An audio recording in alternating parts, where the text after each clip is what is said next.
on the other side of the world.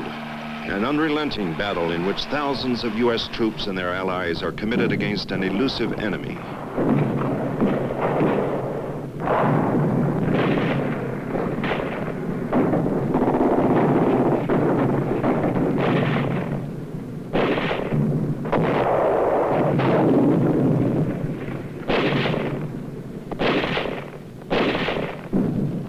The day-to-day twists and turns in the tide of battle are reported from Vietnam in greater detail than any war in history. Yet, one facet of the quest for victory is a story that has not been told. This is that story, the story of Airlift, Vietnam.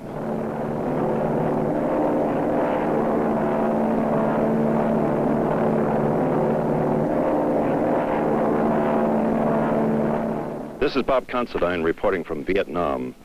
Reporting on a war, perhaps the most difficult ever fought by Americans. Fought on a bewildering variety of battlegrounds, some of them deceptively beautiful. Those battlegrounds have only one thing in common. They lie 9,000 miles from home. The logistics involved would have dismayed, let's say, Hannibal and Grant and Lee and every other great commander in history. It takes a bewildering amount and variety of equipment and supplies to fight this kind of a war. Now, a vital portion of that material must be airlifted, sped across the endless Pacific at speeds just under the speed of sound. And once here, dispersed by air throughout this land, which is largely a land without roads. To tell the story properly, however, we've got to see more than what we're seeing right now. We've got to go back to the United States to see where it all began and to talk to some of the men there and over on this side who make the whole thing tick. The Nang Air Base in South Vietnam. The mission is now en route to Yokota Air Base in Japan and is also ultimately destined for transit. We're at the nerve center, the heart, the command post of the Military Airlift Command. And here's the commander himself, General Hal M. Estes, Jr. This board of yours that dominates this command post, you seem to have the whole world in your hands. Tell us some more about it. Well, Bob, displayed on this map around the world are all the highest priority of the very kinds of missions that we've been talking about just a few moments ago. Just incidentally, all this material is constantly summarized and passed up to the Air Force Command Post, and from there to the National Military Command Post, where even if the President wants the information, he can get it immediately. What we're attempting to do here, Bob, is ensure that all the extremely high priority missions move very rapidly to Vietnam. It's our mission to ensure that whatever the troops need, they get just as rapidly as it's humanly possible to get them there. And there are many missions here where we are able to put in the hands of the people in Vietnam within 5 days after they have asked for it in Vietnam, whatever critical supplies they want. And they know how to use it once they get it. They certainly do. General Estes, what is your concept of this remarkable job you've been called upon to do? Bob, we've been talking about the airlift to Vietnam, and you've just heard our briefer talking about what we do with the aircraft, or with a large proportion of them on their way back, bring back wounded from Vietnam. Another part of our mission is centered within the United States and concerns a special wing here which picks up the wounded and other patients that are brought back from the overseas flights and distributes them to hospitals for specialized care within the United States. We call that our aeromedical evacuation wing within the United States. Now, of course, not a part of our command, but still a mission of our command is to procure whatever commercial aviation is required on contract to support our military airlift force. I'd like to tell you, Bob, that it's been an extremely heartening thing to me to see the wonderful response we've received from all of the airlines. It's been a rough road for them. They've had to find aircraft to support our needs in spite of pressing requirements for civil transport. They've always been able to respond. My hat's off to them. A second element of these further tasks is our air rescue service, which we call the Aerospace Rescue and Recovery Service. You read about them daily in the papers. They're the people who, with helicopters, go into North Vietnam and rescue our downed pilots. I don't know of any mission which is rougher, I don't know of any men who are more highly respected in all of Vietnam than our air rescue troops.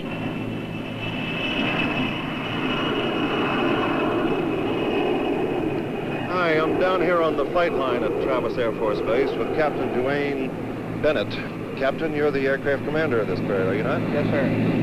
Are you pulling out today with your cargo, Captain? Yes, sir. We're on our way to Wake Island. What do you do there, you? Well, we'll be flying from here to Honolulu and have a 1-hour ground time, pick up some more fuel, and then proceed on to Wake Island and turn the airplane over to the next crew. To the next crew. And then that crew takes it how far? They take it into Clark Air Base in the Philippines, and then another crew will pick it up at Clark into Vietnam and up to Yokota. So it takes 3 crews to get this big bird out there.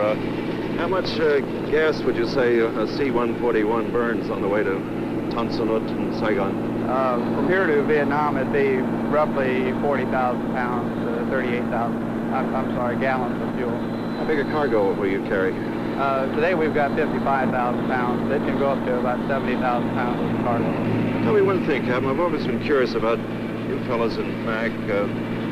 The absence of ribbons, does that bug you at all? You're not in an arm of the service that's given to handing out ribbons left and right. No. Does it worry you at all? No, our hazard factor, of course, in Vietnam is very slight compared to the fighter pilots and the helicopter pilots that are over there, and they're getting the medals, and rightly so.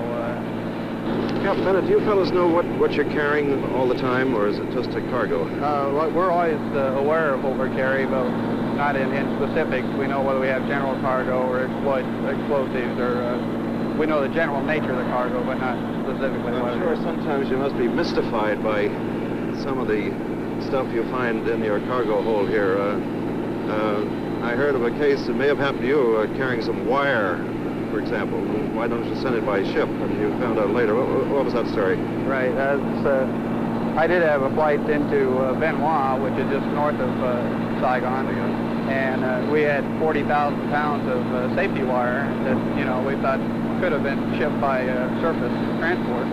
And as it turned out, the first air cab, I believe, was completely out of safety wire, and it was a rush project. And so you never we got their wire, right? Medals or no medals, the airlift got that safety wire to the 1st Air Cavalry Division in time to protect their perimeter against enemy infiltration. As General Estes said, vitally needed material can reach the field in as little as 5 days after it's requested. This kind of service takes planning and the utmost efficiency. In this electronic age, much of this task is allotted to the computer. Deep in the heart of a mountain near Denver, Colorado, the requests from the field are fed into the giant mechanical brain. With electronic speed, priorities are established and orders go out to get the supplies to the airfield. Each item is programmed for shipment on a specific date. No time for delay, no room for error.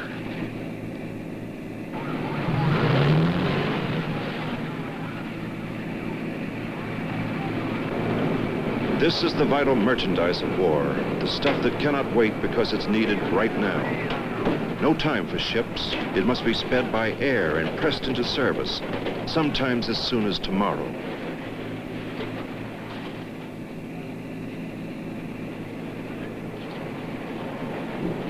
This cargo doesn't look much different than that handled by traditional air freight, but every ounce, every pound is urgently needed in Vietnam.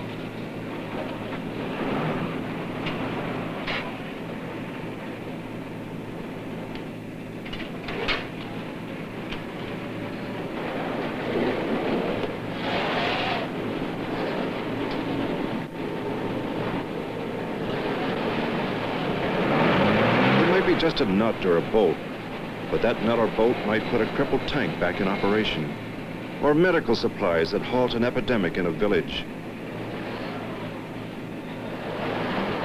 A new breech for a cannon that must return to action supporting the troops.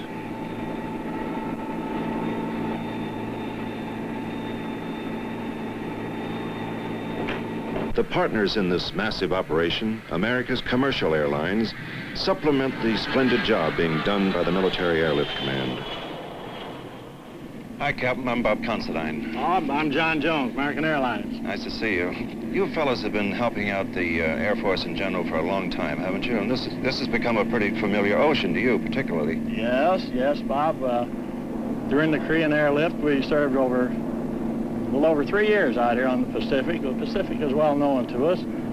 Matter of fact, we have practically the same crews on this operation as we had on the Korean Airlift. And you had a bit of World War II, of course. Yes, during World War II, American Airlines had the ATC operation. We served the North Atlantic, the South Atlantic, and also we flew the hump from India to China. China.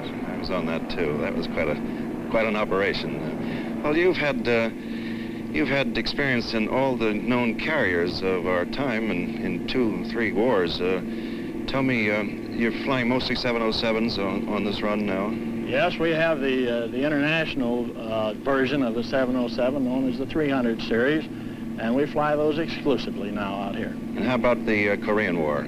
During the Korean War, we flew DC-4s, C-54 military version. Actually, the DC-4 had a carrying capacity of between 15 and 18,000 pounds. How about the 707? With the 707, we carry 73,000 pounds on the 707. During the Korean lift, it took approximately 68 hours from this very airport, from Travis Field to Tokyo. Today, we carry 73,000 pounds from here to Da Nang and back in 32 hours. That's amazing. And you fly every day, don't you? Every day, 7 days a week. Actually, this aircraft is equivalent to 15 DC-4s. Commercial airlines load up at Travis at night. In, loaded, and out as fast as cargo loaders can work. Speed may mean lives. A helicopter engine, hot off the assembly line. Whole blood for the wounded. Bomb detonators. No big weapons as a rule, but the triggers that bring them to life in the heat of battle.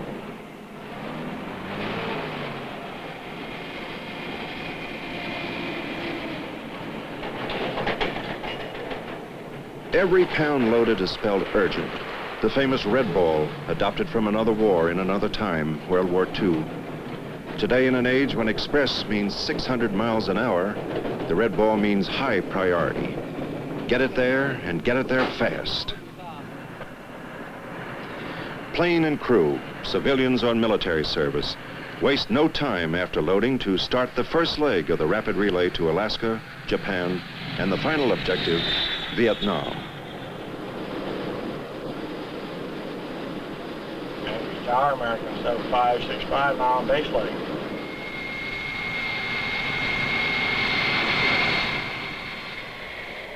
Anchorage, end of the first leg of the long flight. No time lag as a new crew takes over and the huge 707 gets a new supply of fuel. The Pony Express with wings. Fellas, it looks like we've got a pretty good storm ahead of us here. I think our best bet's to go around to the right side of it. Captain Roy Ellis will tell you that a northwester over the Pacific between Alaska and Japan is a storm you just don't forget. But storm or no storm, they're waiting in Vietnam.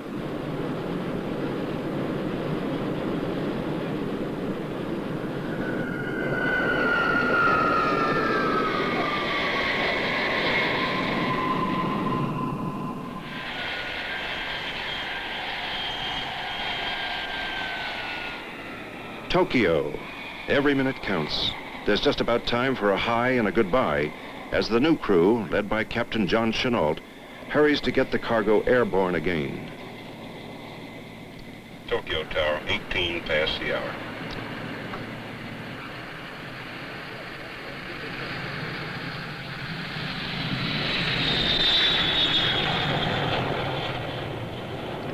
Saigon approaching the road.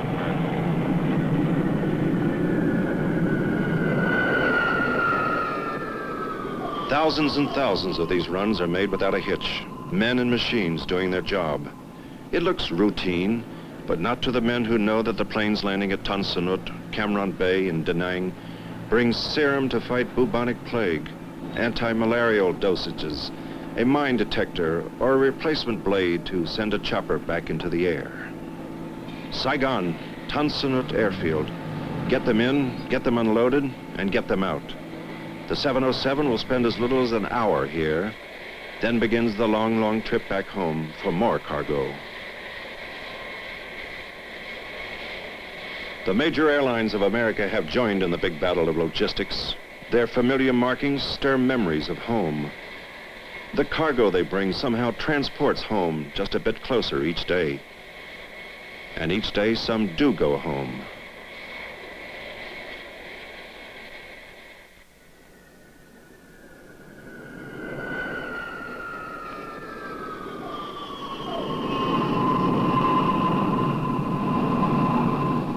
A Mac plane arrives at Cameron Bay and is unloaded by military personnel.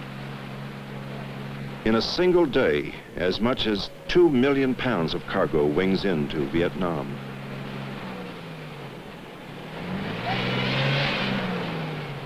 But the big airports are not the end of the journey. Out of one plane and into another, transferred to aircraft capable of getting up to the front, where men have been sweating out the things they need to carry on.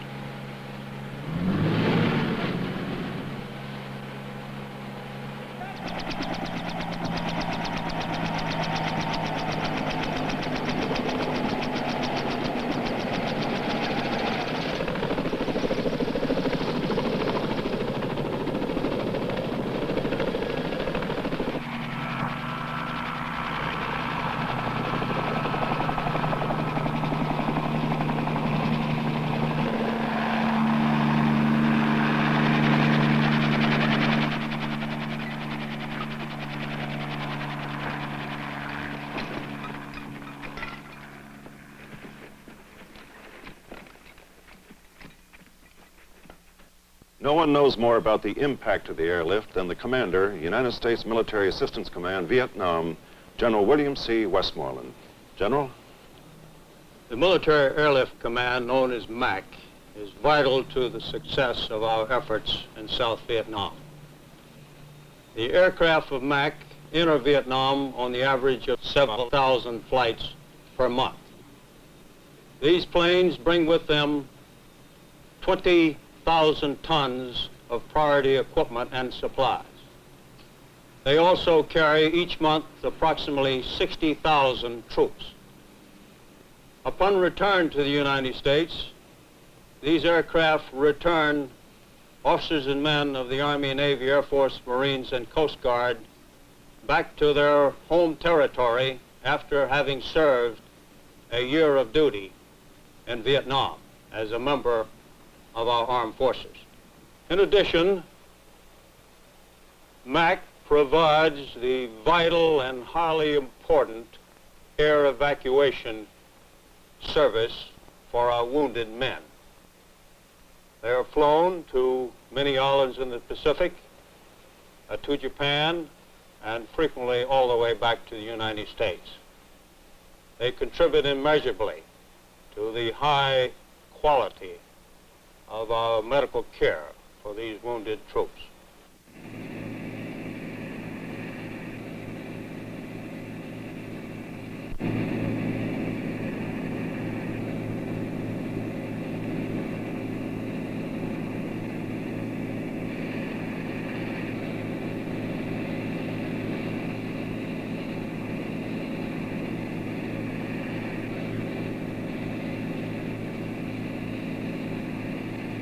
The Military Airlift Command takes care of more than the merchandise of war.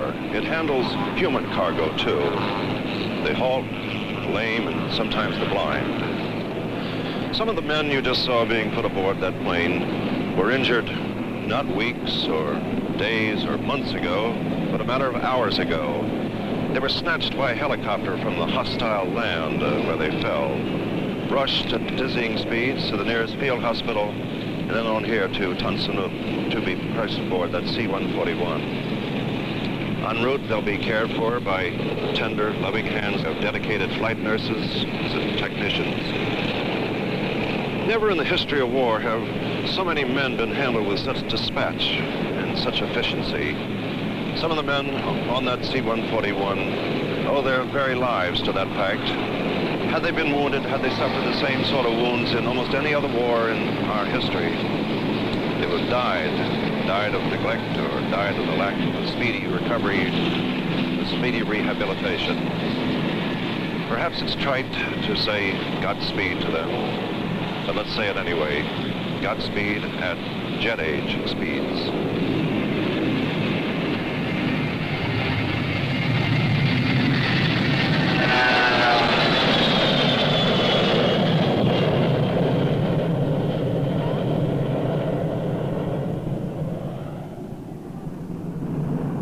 We flew to the kind of place where the airlift really pays off.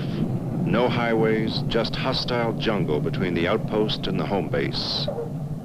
Here is one of the ends of the perhaps longest lifeline ever flung across the face of the world to needy men. We are at the tight little dirt strip at Trang Phuc in the central highlands of Vietnam, scarcely 10 or 11 miles from the Cambodian border. This is a camp for Army Special Forces, placed here in this wild fastness to protect the Montagnard people, to do something about the Viet Cong who have ruled this area for long years.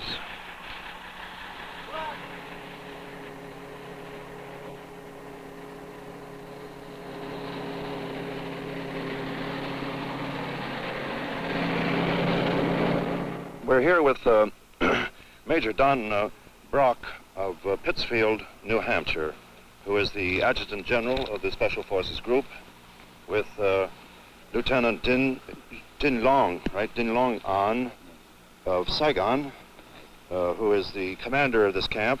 Commander, you know more about this camp than anybody. What has the airlift meant to your survival? And the air which we can very necessary, because we get the supply, ammunition, the food, and every kind from the aircraft. If not the aircraft up there, I think the VC can attack we very soon. Would attack or overrun it or even own it? Yes, sir. Major, I want to congratulate you, incidentally, Lieutenant, for your very good English. It's a difficult language. Perhaps the audience may have missed a couple of words, and I wish that Major Brock perhaps would interpret Lieutenant Ann's remarks. Trong Mỹ An người nêu công của Phi cả công của tiếp thể phải của tiếp thể nêu công muôn người Việt Cong tan công trái này. I think you split an infinitive or two, but it gives you some idea of the marvelous cooperation between the Montagnards in these camps and our special forces. This is Sergeant Jimmy Morris from Brooklyn, of all places. Sergeant is an advisor of the special forces to this aid camp where we're speaking from. Sergeant, what would you say the airlift has meant to you? What has the airlift brought you that has helped you in your job? Well, it has brought me many supplies, and a lot of supplies that I need, especially me being the weapons man out here on the A site, and my weapon parts are real important. When I get my parts in, I can keep all of my weapons functioning properly. What would you like it to bring you? I would also like for it to bring me my wife. We'll see what we can do about that, Jim. Thank you. Field rations brought in by the air lifeline are picked up by a departing patrol. And they're off to find the enemy.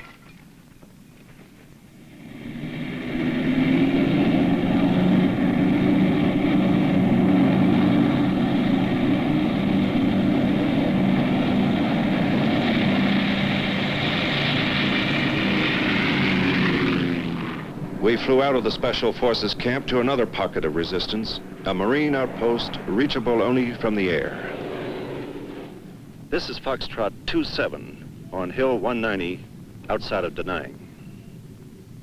This Marine who is wired for sound is Private First Class Don Basala from Cleveland. Don, what would you say is the greatest contribution that the airplane or anything that flies makes to this war? Well, I'd say the helicopter with its medevacs is about the most, that's what helps us out a lot. Don, you're going out on patrol right now. If anybody gets hurt in your platoon, how would you call for help? Oh, well, I'd call medevac. you want the example, right? Yes. Okay. Fox 6 is 7 Fox 1, over.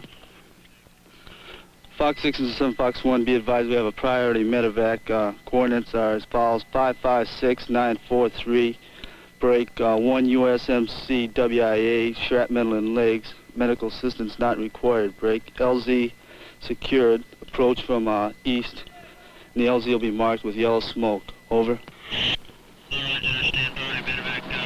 This is the kind of response the radio request brings. Wings for the wounded to lift them from danger and harm to the best of medical care.